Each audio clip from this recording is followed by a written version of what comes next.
திருவள்ளூர் மாவட்டம் கும்மிடிப்பூண்டி அருகே 10 வயது சிறுமியை கடத்தி பாலியல் வன்கொடுமை செய்த வழக்கு தொடர்பாக சந்தேக நபரின் வீடியோவை காவல்துறை வெளியிட்டுள்ளது. இந்த சம்பவம் நடைபெற்று சுமார் 10 நாட்களாகியும் குற்றவாளியை கண்டுபிடிக்க முடியாததால் அரசியல் கட்சியினர் மற்றும் பல்வேறு தரப்பினரும் விமர்சனம் செய்துள்ளனர்.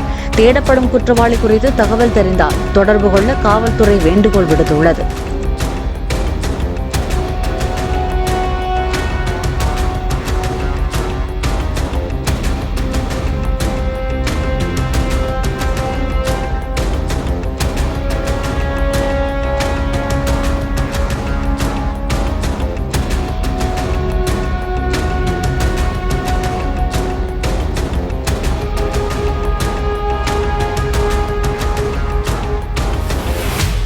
பிளே ஸ்டோர் மற்றும் ஆப் ஸ்டோரில் இருந்து பாலிமர் செயலியை QR கோடு மூலம் பதிவிறக்கம் செய்யுங்கள்.